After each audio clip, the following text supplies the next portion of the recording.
14th, 2020, Passaic County Board of Chosen Freeholders meeting. We'll begin with a roll call. Freeholders, Octor. Here. Bartlett. Here. Best. Here. Murphy. Here. James. Here. Be Director Lepore. You're muted, Pat. Director Lazare. Here. Can we have an announcement of the open public meeting law?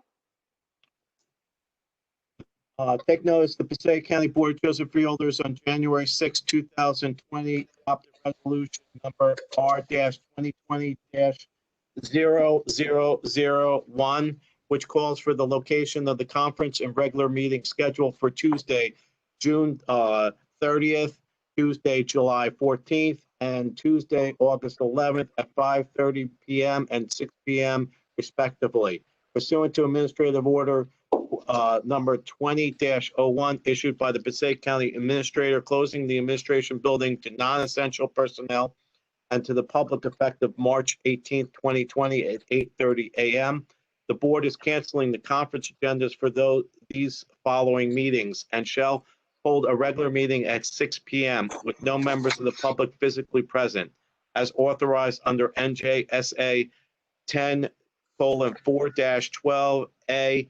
If a member of the public wishes to place a public comment on the record, please email public@Passaiccountynj.org stating your name, address, and matter to be addressed by the board no later than July 14th, 2020 at 5 p.m. and respectively, and or by participating on Facebook Live via the board's WebEx virtual meeting platform.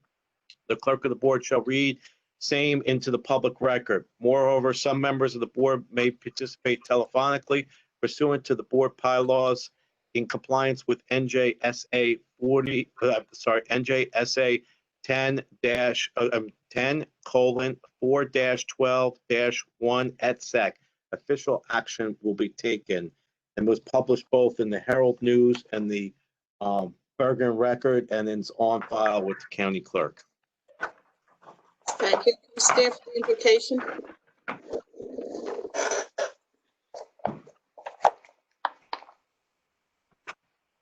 O God, who provides for thy people by thy power and rules over them in love, be gracious enough to bless our servants, our freeholders in this county of Passaic, that thy people may dwell in peace and safety through our Lord. Amen. Amen. And the Pledge of Allegiance, Freeholder Duffy, you want to lead us?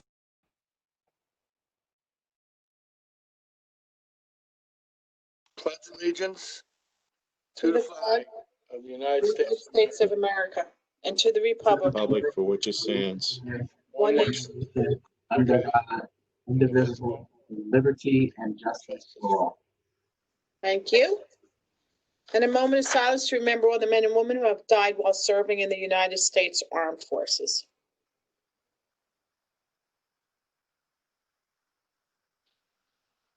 Thank you.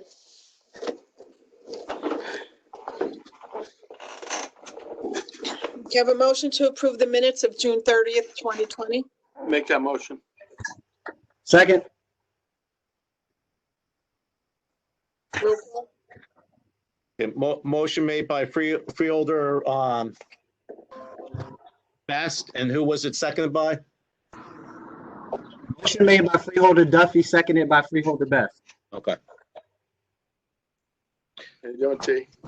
Freeholders Octor, Yes. Bartlett, Yes. Best, Yes. Duffy, Yes. James,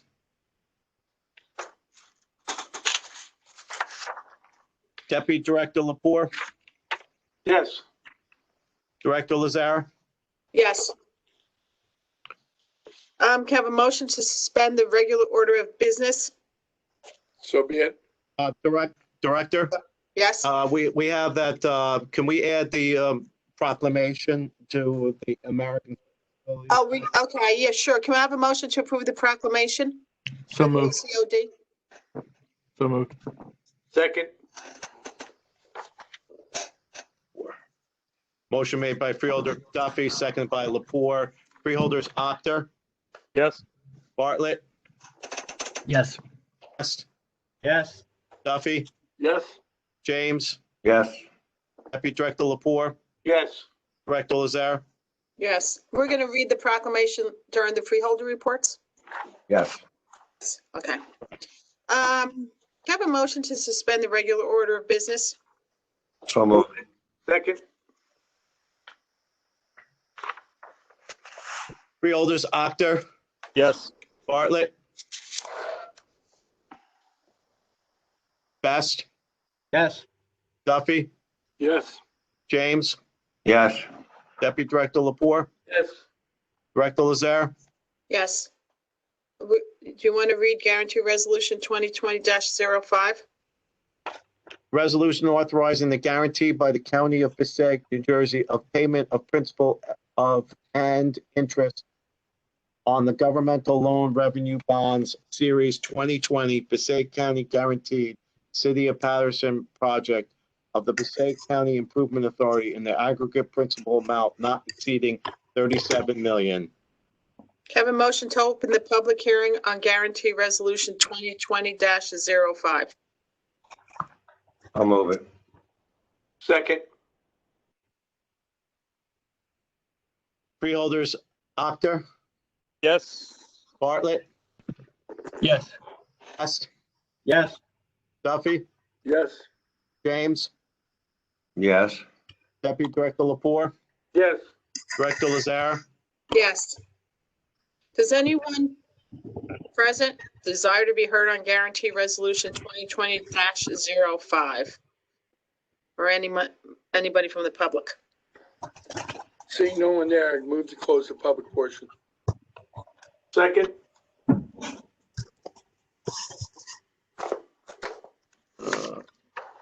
Duffy, four. Director, just hold on for 1 second, please. Okey doke.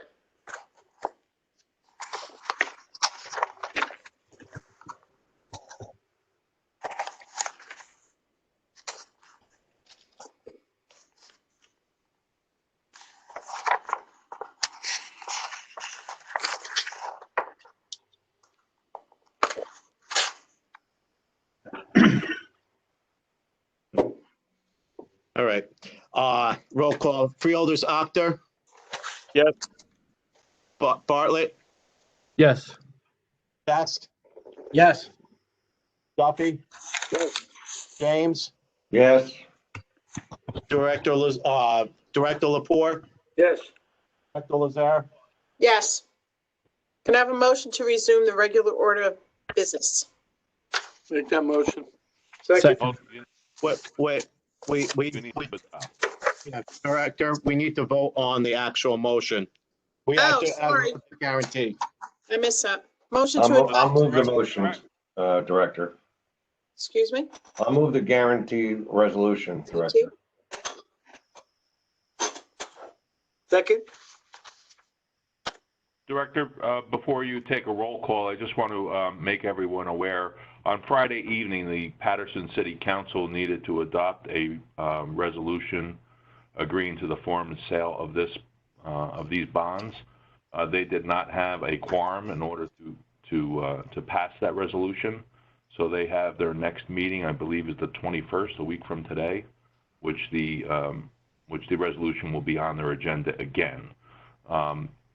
Just so that you're aware, you can continue and vote on this guarantee ordinance this evening. If for whatever reason this Patterson City Council doesn't adopt the resolution, we would just cancel this guarantee ordinance. So it doesn't matter what order we go in, if we approve it first then? Yeah, typically it would be the other way, but there is no harm in us continuing to move forward this evening with this. As I said, if Patterson doesn't adopt the resolution, then we would just cancel the guarantee ordinance. Okay. Can I have a question? So if I understand it correctly, Patterson, the governing body, didn't show up to have a quorum on the. Yeah, they needed Well, they needed 6 votes. As you know, the Patterson Council only has 7 members who are seated at the moment. They had 1 councilman who voted against the ordinance, and 1 councilman had to leave early before the resolution was passed. So, and then, Tony, just a point. and I believe 1 other council person was absent at the meeting. So I believe they only had 4 votes in the affirmative, 1 in the negative, and 2 people at the time the resolution was brought to a roll call who were not there. Okay, then. Madam Director, through you, Tony, just for clarification, what exactly does this guarantee?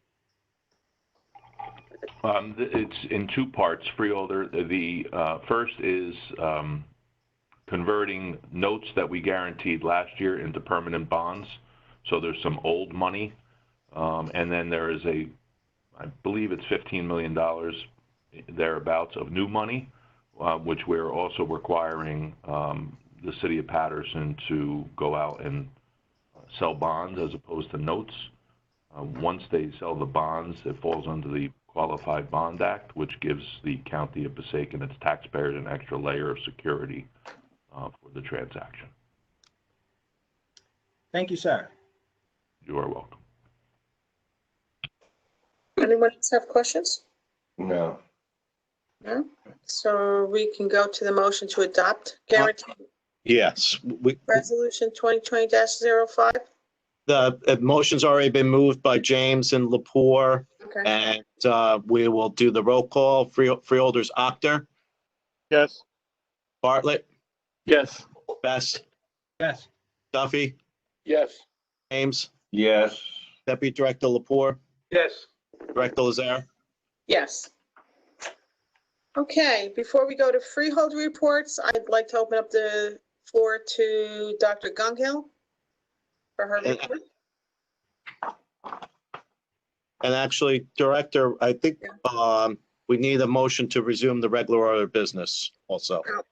All right, so I'll move that so we can move on. Yeah. Second. Freeholders, Actor, Yes. Bartlett, Yes. Best, Yes. Duffy, Yes. James, Yes. Deputy Director Lepore, Yes. Director Lazare. Yes. Okay, now, Dr. Gunghill, do you want to give us an update? Muted. You're muted. There you go. I'm not going to touch it anymore. Okay, so good evening, everyone. It is my pleasure to give you an update of COVID-19 in Passaic County. As of, Micah, go ahead. As of this afternoon at 1 p.m., globally, there were 13 million cases, 13,135,616 cases of COVID-19. In the United States, there were 3.3 million cases, 35,000 plus deaths. In New Jersey, 175,522 cases, 13,603 deaths. And in our county, Passaic County, we had a total of 17,080 confirmed cases and 1,066 deaths. That's as of 1 p.m. this afternoon. Next slide, please. So we remain in the top 5 impacted counties in New Jersey. I believe one day we were number 6, but throughout this process from the beginning, we've always been in the top 5 in positive cases in Passaic County. However, just as an aside, we sometimes hover between 6th and 7th in death. So it's an interesting piece of data. Next slide, please. So this slide is what we call an epicurve, and you can see it goes up like a bell curve, and then it came down, and then it has hovered for several months. What you can't really see in this slide, but to the far right of the slide is where we're actually starting to see an uptick in cases.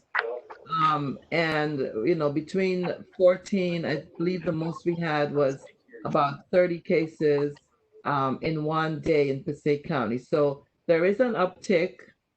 It's not anything to be alarmed about yet, because we could certainly correlate that to opening. So as much as we open more and more businesses and um, and activities, we are going to see an increase in cases.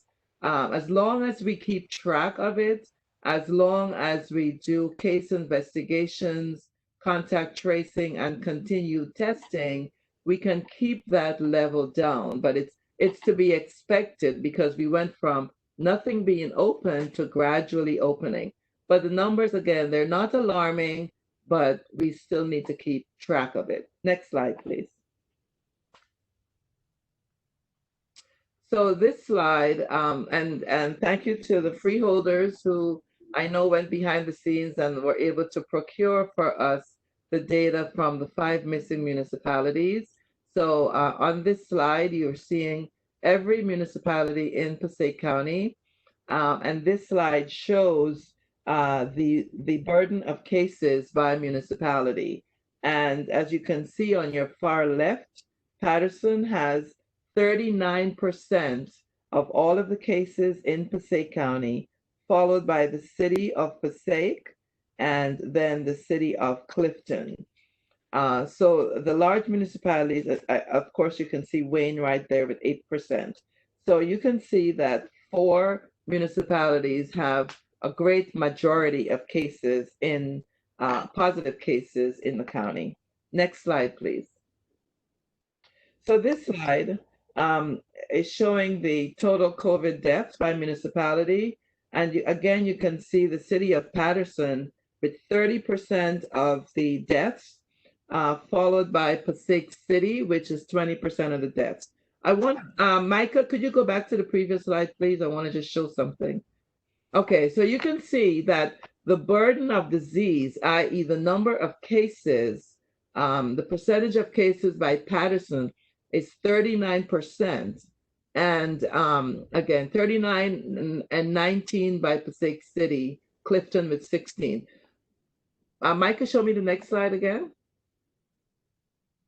So Patterson, though the burden of disease is almost 40%, the deaths represents 1/3 or 30%. So there's a whole 10% in there that's different. And you can see the city of Passaic, it's about the same from 19 to 20%. So that's similar.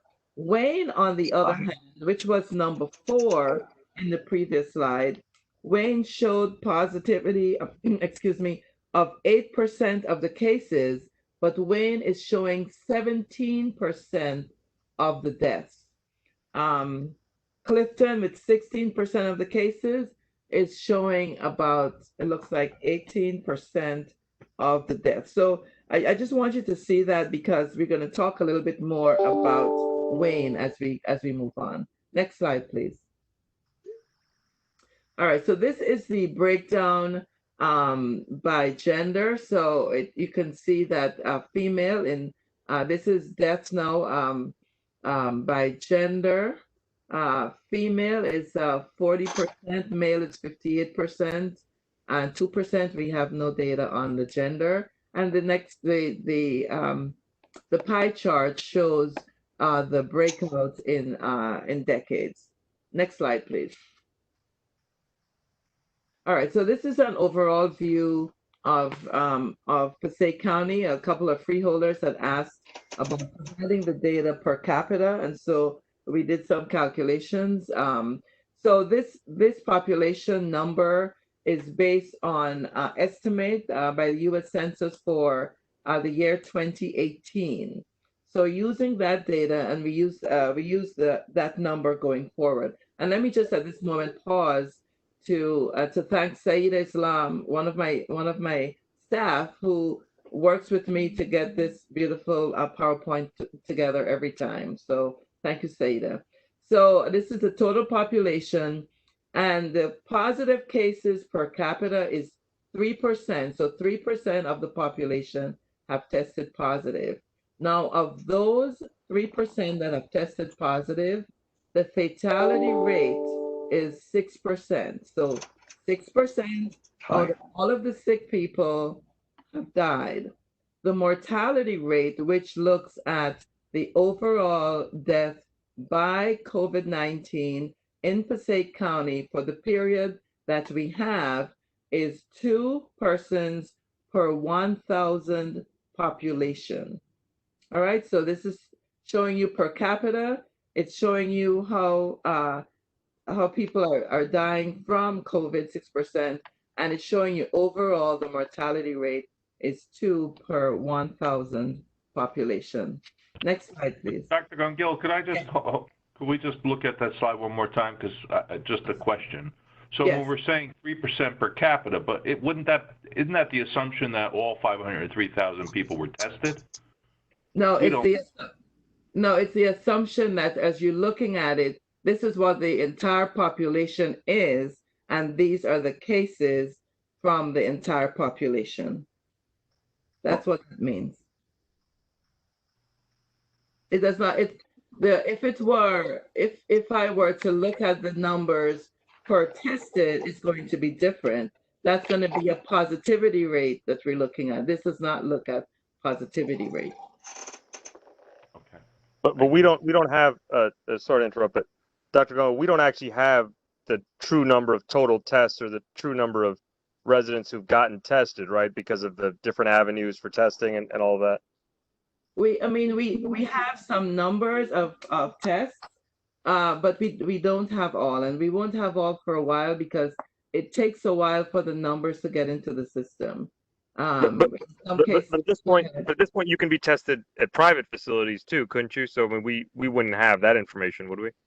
So unless those labs are able to submit the data to the Department of Health, and I have learned during that every lab does not submit data. So we do not have all of the information of Passaic County residents who have been tested. Yeah.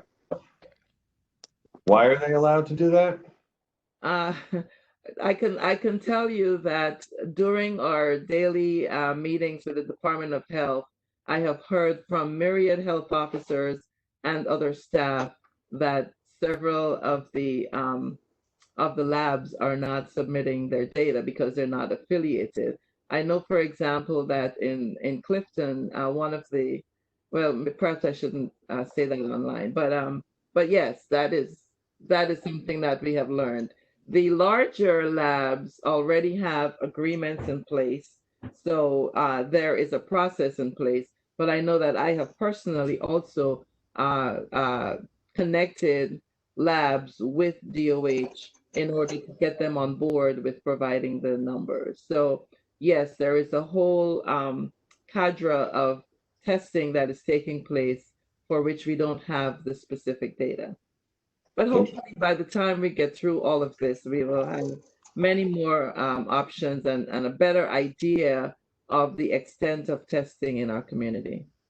But Dr. Gunghill, let me just ask, if you get tested and there's different types of tests and people get different tests for different reasons, if you get tested multiple times, do we know, and let's just say the lab is submitting it, will we know that resident X, even if you don't know the name, but will you know that certain tests were administered multiple times to the same resident, or you'll just know, okay, 5 tests were administered, you won't know if it was 1 individual or 5 individuals? Okay, so that's one of the reasons why you see the data fluctuates all the time. Because let's say, for example, at long-term care facilities, the staff are required to be tested every week. So every week, ostensibly from May to now, so let's say for the last 6 weeks, people have been tested. So John Smith would have been tested 6 times. What happens is when it enters the state disease registry the first time, there is a unique number that is assigned to that case. The next time that that person is tested, there is another unique number that is assigned to that case. And by the way, it's called a case until the investigation occurs.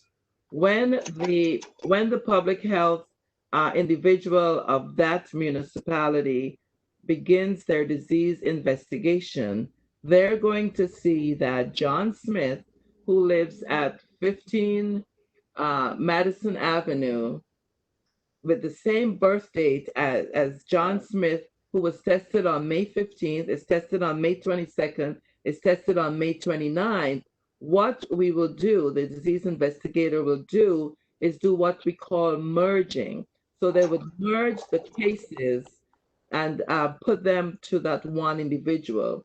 So initially, it will look as if there were 6 more cases in Passaic County, but when the investigation begins, they will see it's not a case because this was a negative one, but then it will be merged together with that original one.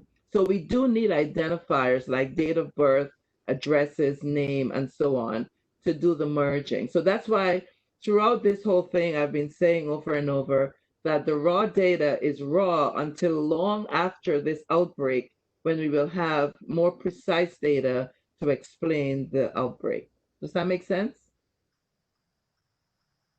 It makes sense, and I think it aligns with what I've been thinking, and I think you would think that the when we throw out the numbers of people tested, it's really not a good indicator of anything in particular, because like you said, there's so many discrepancies between people getting multiple tests, who's getting tested, whether the labs are reporting it, et cetera, that I just don't think it gives an accurate picture. That specific information. I think what's more important is the number of critical people at the ICU, the number of deaths, and things like that are more accurate and reflective of the actual reality.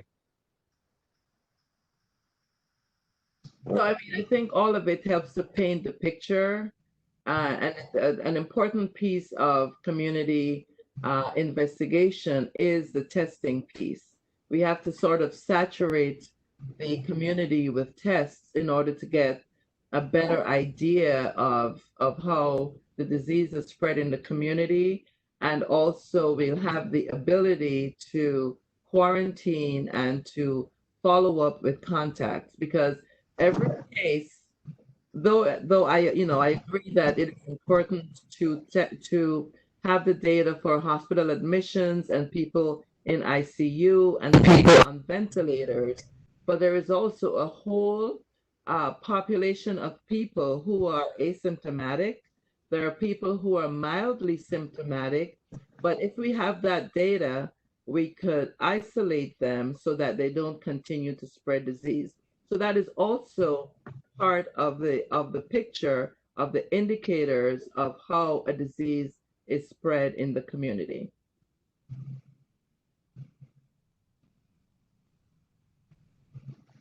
Okay. Dr. Gungo, and through you, Director, can I ask a question about this slide before we move on?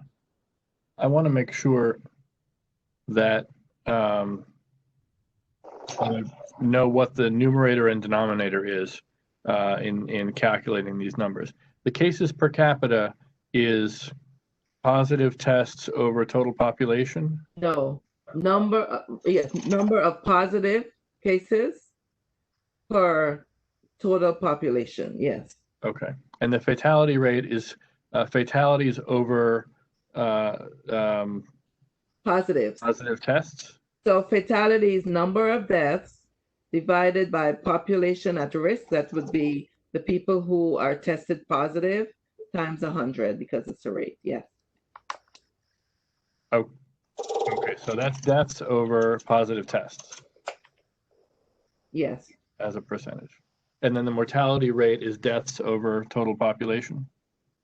Yes, and this is per 1,000 population, yes. Okay, great. Right, expressed as a 1,000. All right, Yeah. Thanks. I just wanted to be sure I was correctly understanding those numbers.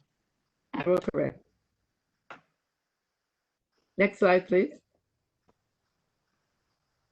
Okay, so this is a little bit busy, but because we were able to get the numbers from the city of Patterson and their contracting municipalities, it gave us the opportunity to do some more calculations. So this calculation, I believe Freeholder Assad and Freeholder Best had asked about providing this information. So here is the information by municipality. And Imhoff, I'm not sure if he provided you with the PowerPoint, but you can have it to look at it yourself. So this is the cases per capita broken down by municipality. Per capita, fatality rate, mortality rate, and the population that we use, population again, the census estimate for year 2018. Can I ask a question here? Yes. The Wanacue and Rain results seem high, but is that because of the number of nursing care facilities that they both had? Absolutely. All right. That makes sense. Yeah, so maybe I'll talk about the next slide is broken out a little bit differently. So if you want, next slide, and Micah, could you show? Yes, thank you. So this slide, I myself through Saida was able to pull out the one for which we had the long-term care data and the data. So let's take Bloomingdale. Bloomingdale has one long-term care facility, and 1, 2, 3, 4. The fourth column where it says community cases. So overall, of the 180 cases in Bloomingdale, 70% of them was from the long-term care facility in Bloomingdale. Wow. I'm sorry, 70%, sorry, was from the community. Long-term care, I'm sorry, long-term care was 30%. But I want you to look at that, and then I want you to look at The deaths. Wayne. I want you to look at Wayne, because that's it. Yeah. So go down and look at Wayne. In Wayne, 28% of members of the community were tested positive for COVID-19, whereas 72% of the cases in Wayne were attributed to long-term care facilities.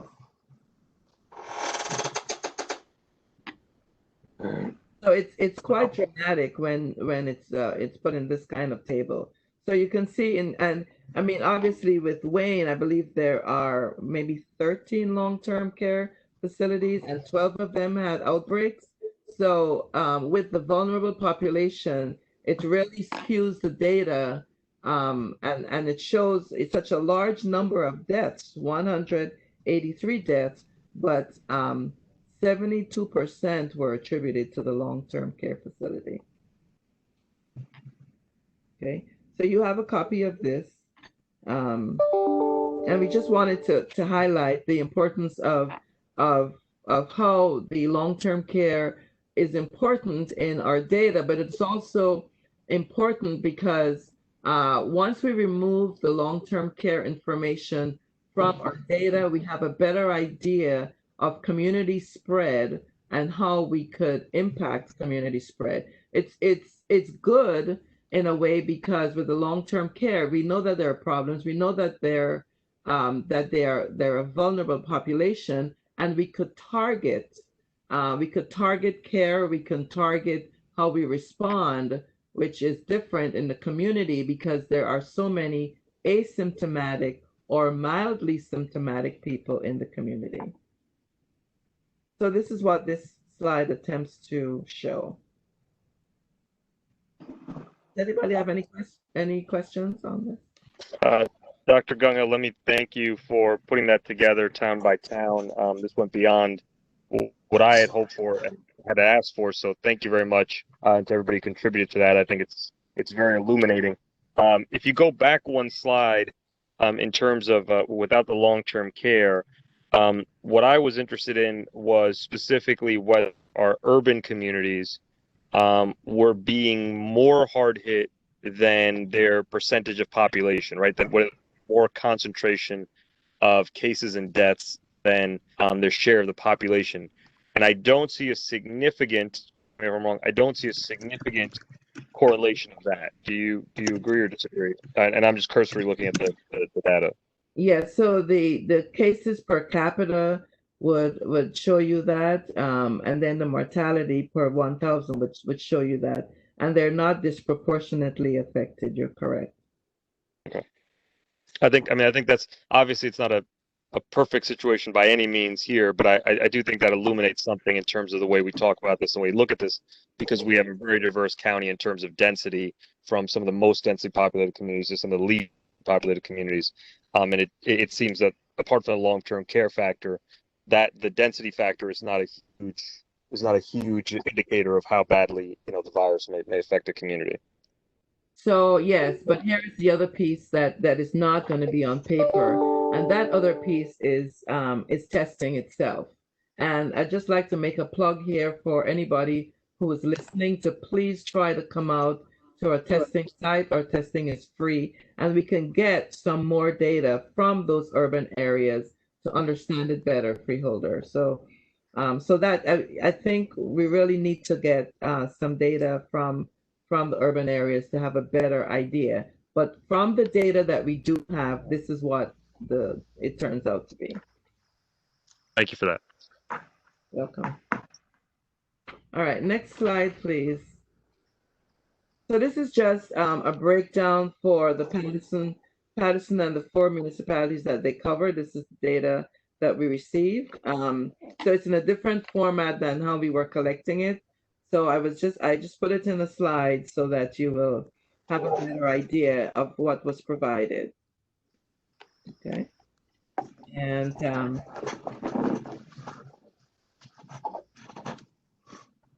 okay. Next slide, please. All right, so I had alluded to testing before. Again, we still continue to test. As you know, on June 20th, we closed our William Patterson drive-through testing site, which was the nasopharyngeal testing. Now we're doing the at-home testing and the mobile testing, and these are the data for the testing that's taking place.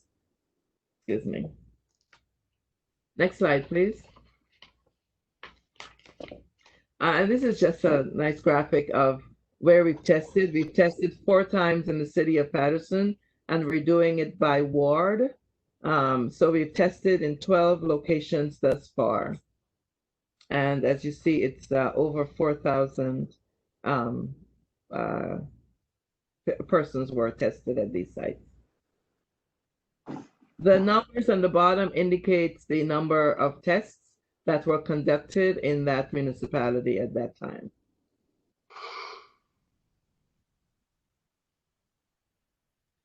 Okay, next slide, please.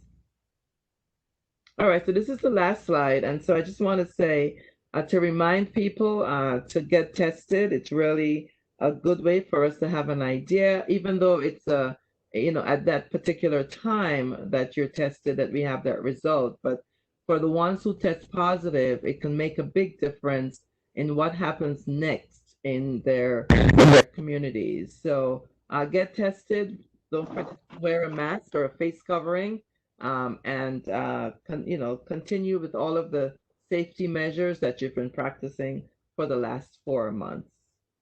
Thank you, and that's my update. Does anybody have any further questions? So thank you for the report. It was very informative. You're welcome. It really was.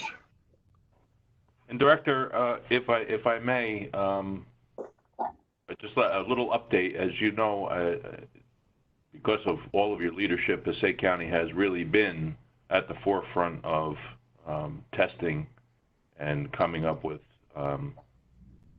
unique ways, including our at-home testing. So just yesterday, we had a conference call with Dallas-Fort Worth, the health director there, along with the health director of the county of Tarrant, which Fort Worth is in. They wanted to discuss Passaic County, how we've gone about doing some of our testing, both mobile testing and at-home testing. As you know, Texas has become one of the hot spots in the country, as well as the state of Minneapolis. We had a call with yesterday.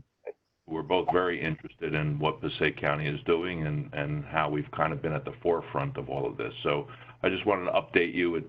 I know it makes all of us very proud that people are looking to Passaic County and asking us how we've been able to do some of the things that we've been able to do. So, and again, kudos to all of you and Dr. Gungil and our health department for really taking a leadership role. Thank you. Okay, freeholder reports.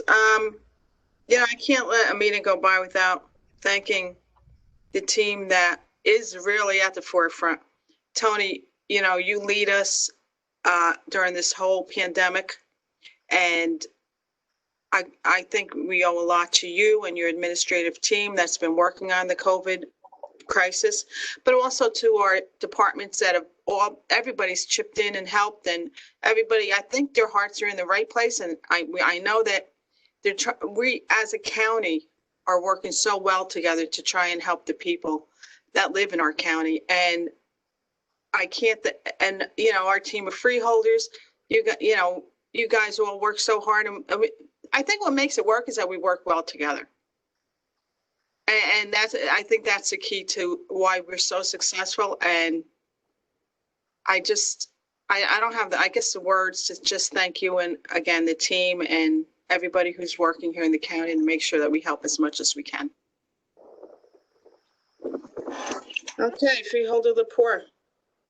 Director, if I could just chime in one last second. I really, the reason we were able to do what we were able to do is because of your leadership and the board's leadership and having trust and confidence in us to make some of these decisions on the fly. I think many a day we felt like the captain of the Titanic, just trying not to hit that iceberg and have the whole thing come sinking on us.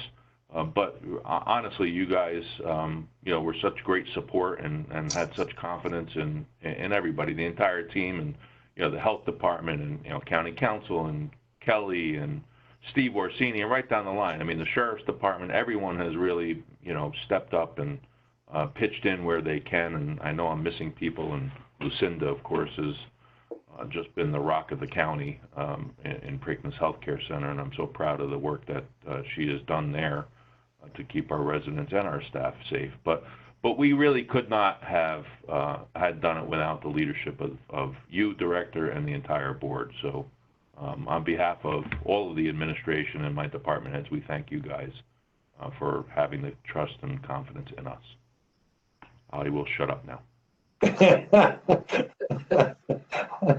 Well, which is why I didn't get into naming names, because there's so many people who are involved in this, and everybody's been doing a great job.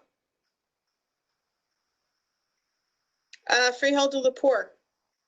Thank you, Director. My committee has produced 15 resolutions tonight for the review and support. Thank you. Freeholder Doctor. I want to second your point about our efforts and how proud we are of everybody. When I read about what's happening in Texas and in other places where their ICU capacity is going up past 75%, which is an indicator of how serious the virus is being treated there, it's scary because of how high the rate is, but they are not taking the efforts necessary to keep it under control. And I'm very proud of Passaic County, both of our municipalities and our county, but also our residents. I think we've tried, we've done our best, and hopefully the process continues and it stays this way. I really hope so. Hospitals are discharging. We heard about Holy Name. I know other hospitals discharging their last COVID patients right now that had hundreds of cases at a time.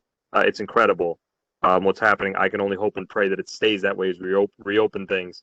But I think a lot of credit is due to those of the institutions that have been working at it and the residents who've been trying their best and doing their best. In regards to the potential change of our names from freeholders to commissioners, I'll for myself that it's a little disappointing that we were not discussed in any way in terms of making this change. But I'm glad that if a change is being made, that it's being made for a purpose of creating better unity and harmony in our community and helping teach lessons to encourage this conversation and hopefully making some real changes in society that deal with structural racism and other barriers to a just society. So thank you, Director. Thank you.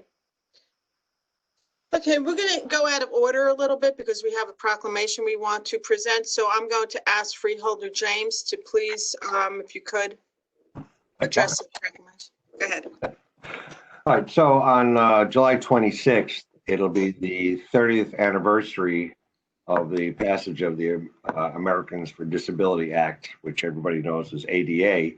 So this is a proclamation that we did in honor of that. This is whereas the Board of Chosen Freeholders of the County of Passaic has the desire to recognize the 30th anniversary of the Americans with Disabilities Act, whereas on July 26, 1990, President George H. Bush signed into law the Americans with Disabilities Act, or the ADA, to ensure the civil rights of people with disabilities, and whereas the legislation established a clear and comprehensive national mandate for the elimination of discrimination against individuals with disabilities.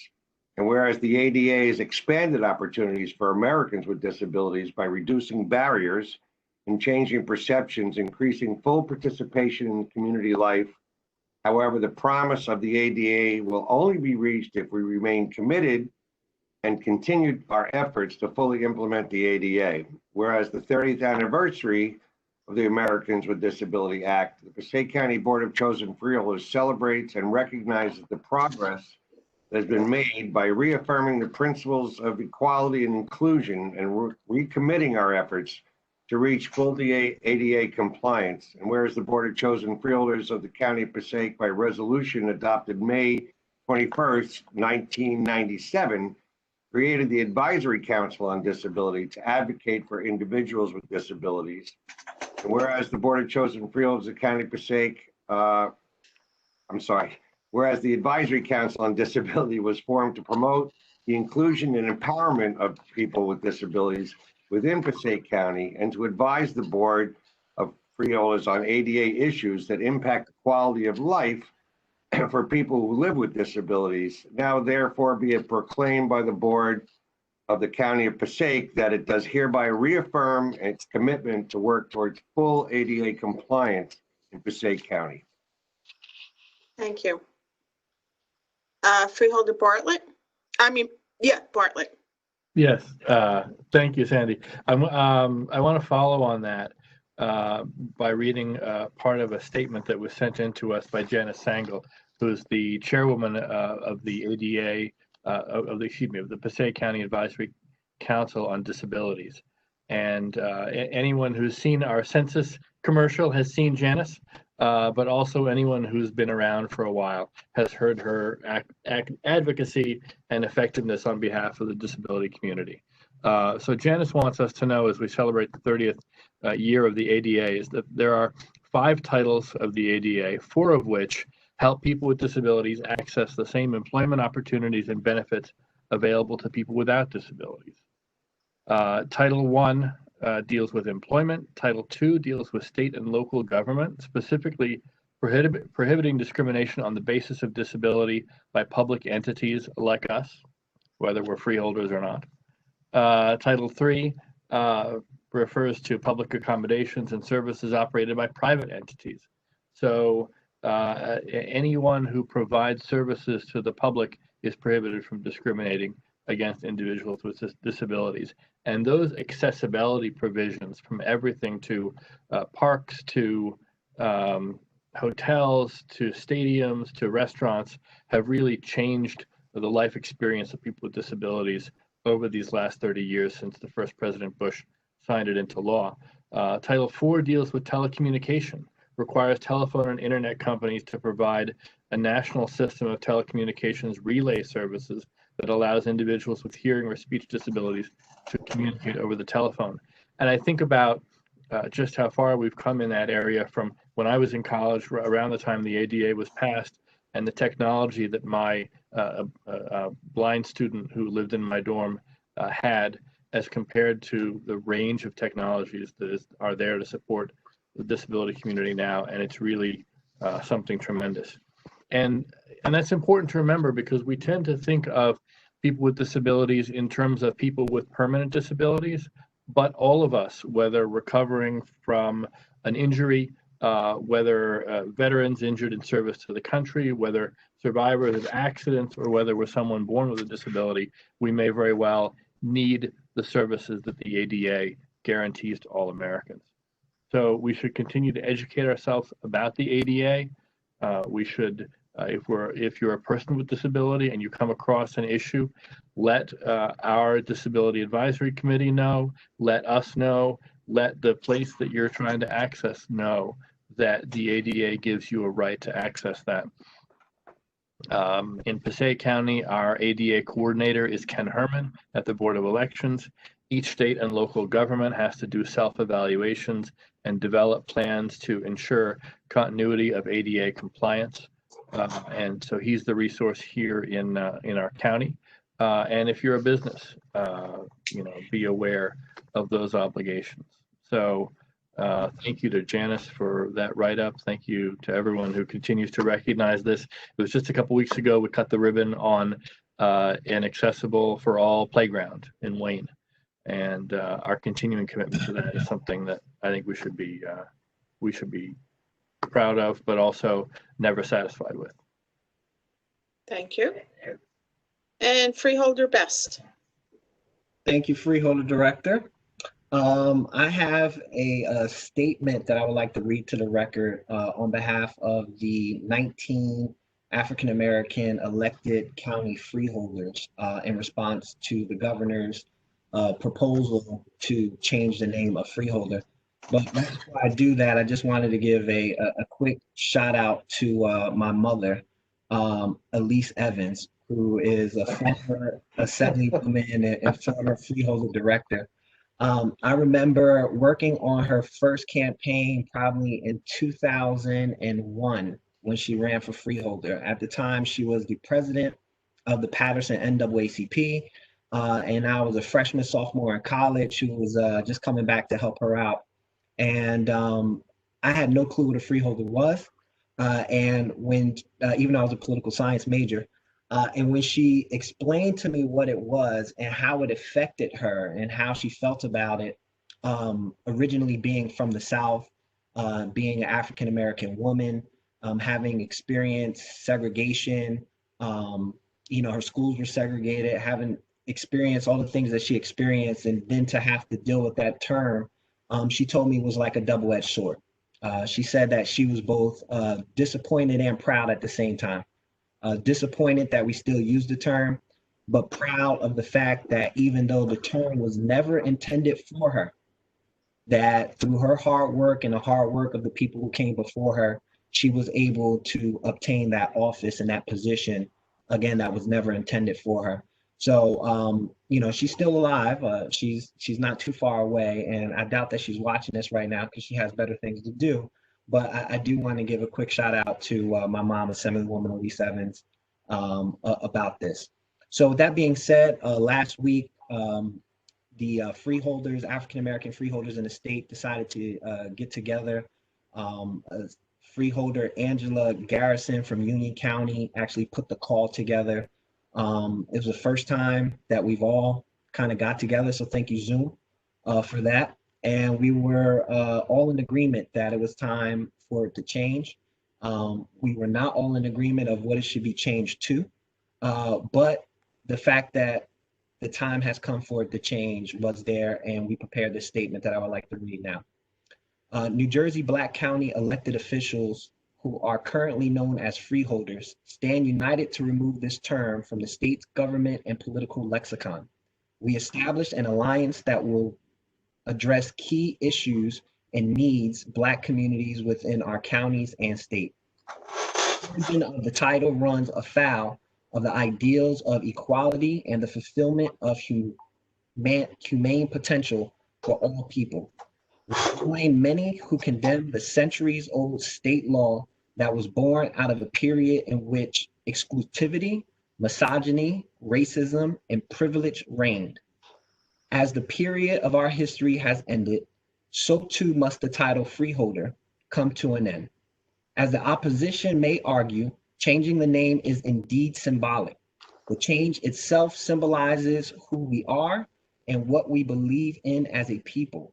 Not only is New Jersey the last and only state to still use the offensive term freeholder, but we must also not forget that New Jersey was also the last state in the northern states to abolish slavery.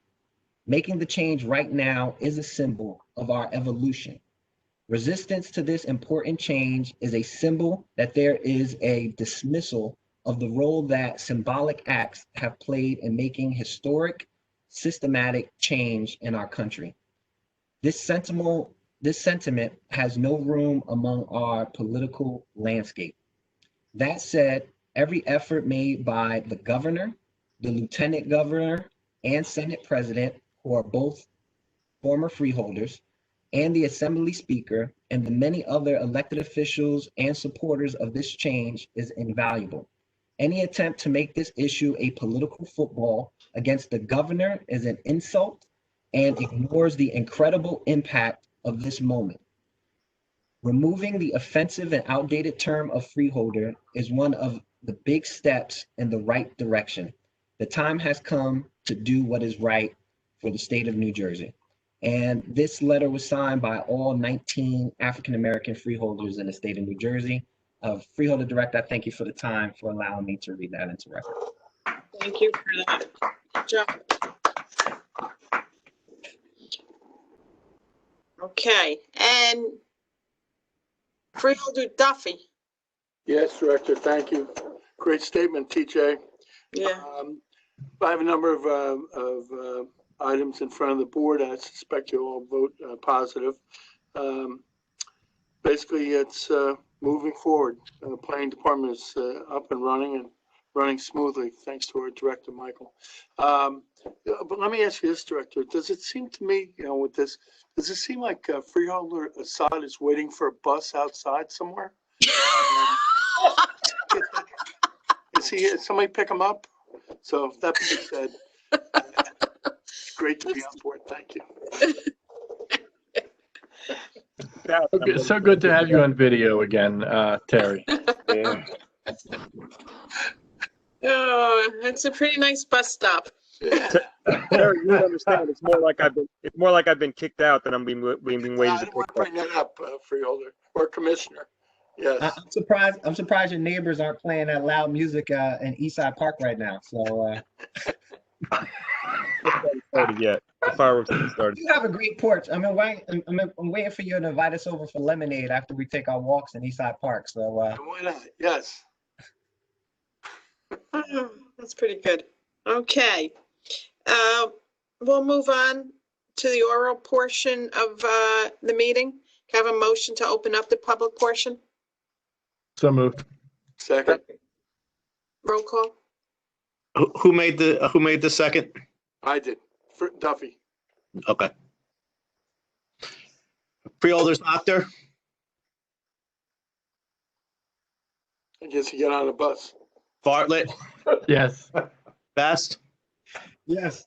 Duffy, Yes. Ames, Yes. Deputy Director Lapore, Yes. Director Lazar. Yes. We'll give it a couple of minutes. Actually, I have some stuff that I can read already in the, we did get one email into Passaic at public@Passaic.NJ.org, and it's from Costi Pajani from Little Falls. The matter to be addressed by the board is regarding a localized drainage flooding caused by the recent repaving and regarding of Patterson Avenue in the township of Little Falls. Specifically, since the repaving work approximately 2 months ago, all the rainwater runoff from Patterson Avenue has been flowing onto Sherrill Court and flooding residents' houses. This problem is exacerbated by the far distance of existing storm drains, approximately 1,000 feet uphill, and the lack of dip at the Patterson Avenue Sherrill Court intersection. A dip or another engineering solution should be created in order to allow rainwater to continue flowing down Patterson Avenue to the next storm drain. Currently, a dip exists at the next street intersection, Patterson Ave and Sindel Avenue, which does not suffer the same problem as Sherrill Court. That was submitted. We also have a couple comments that are through Facebook, Facebook Live. Emma Anderson wrote, she was asking for the raw numbers. What about proportion? She was also asking what about the ratio population numbers of infections? Then we also got a comment from a Jenny Guilford, not a pandemic, open the state. Then we have a comment from Ari Mack. How many people have COVID-19 in Passaic City? I can say that was before the slide came up for Passaic City. Then Brian Lumbert, the materials presented here are excellent.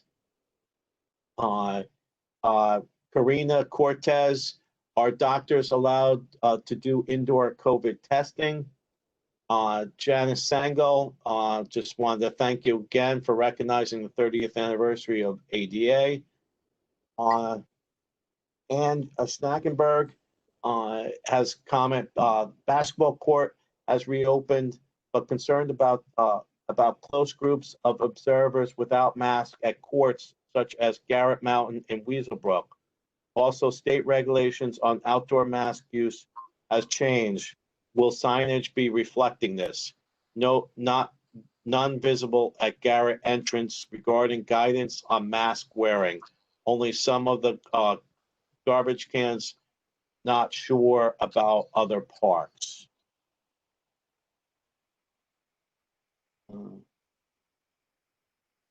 And also comment from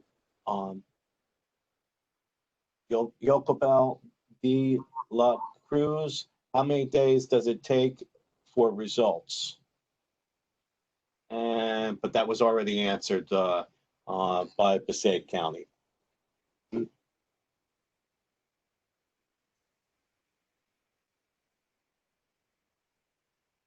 And Director, that's all I have. It's been submitted through Facebook Live comment sections and this public at PassaiCCountyNJ.org. So we can close the public portion? I would say so, Director. Okay, can I have a motion? Terry made the motion. If you couldn't hear it, I could hear I it. did not hear it. Well, he's Yeah. on mute. Yeah, I know. I heard it through the wall. I'm just trying to help him. So I'll second his motion. Freeholders, Apter. Yeah. Bartlett, Yes. Bess, Yes. Duffy, Yes. James, Yes. Deputy Director Lapore, Yes. Director Lazare. Yes. Okay, Director, if I may, just on the first comment that the residents sent in about Patterson Avenue. So Patterson Avenue was just milled and repaved. There was no change to the roadway. I've been in contact with the mayor who originally sent me the complaint that the resident had sent to him. I believe that the rain that we had on Friday, which was like a flash flood, if you will. Drainage systems in any county roads or any municipal roads, for that matter, are not equipped to handle that much rain in that short a period of time. Nothing else has changed there. There would be no reason why this resident would be now getting water or any other resident on the street. But engineering will go out there. We'll take a look. They did take a look at the road resurfacing, and again, their comment back was it was a simple mill and pave. There's no elevation changes. There's no reason that the water would be redirected down this municipal street.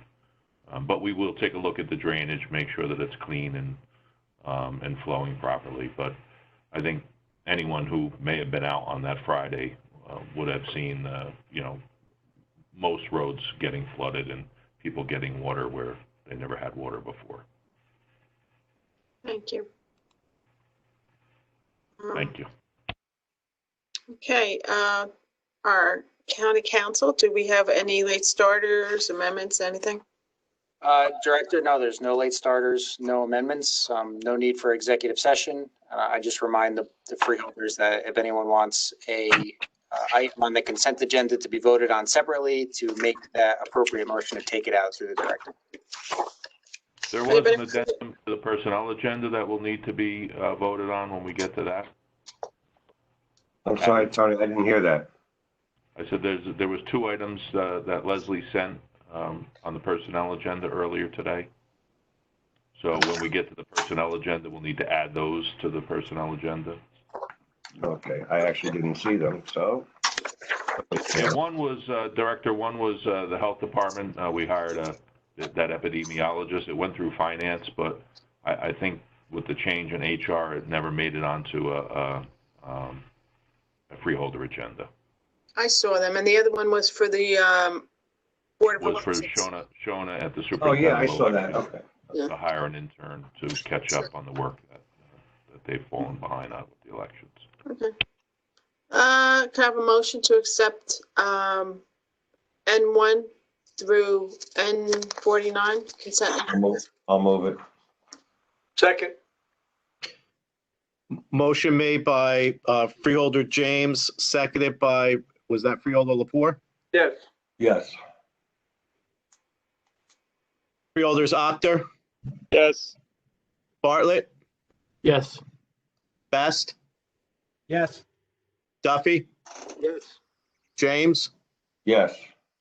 Director Lepore, Yes. Director Lazare. Yes. So then, could I have a motion to amend the personnel agenda? Yeah, I'll move that to add the 2 items as discussed by our administrator and you. Second. Roll call? Freeholders Actor, Yes. Bartlett, Yes. Best, Yes. Duffy, James, Yes. Director Lepore, Yes. Director Lazare. Yes. Can I have a motion to move the personnel agenda? Yep, I'll move the personnel agenda. Second. Freeholders Actor, Yes. Bartlett, Yes. Best, Yes. Duffy, Yes. James, Yes. Deputy Director Lepore, Yes. Director Lazare. Yes. Can I have a motion to move the bills? I'll move the bills list. Second. Freeholders Actor, Yes. Bartlett, Yes. Best, Yes. Duffy, Yes. James. James. I said yes. Hey, Okay, Jack. thank you. Deputy Director Lepore, Yes. Director Lazare. Yes. And a motion to adjourn. Move it. Second. Roll call? Freeholders Actor, Yes. Bartlett, Yes. Best, Yes. Duffy, Yes. James, Yes. Deputy Director Lepore, Yes. Director Lazare. Yes. Thank you, everybody. Have a good one. Be safe.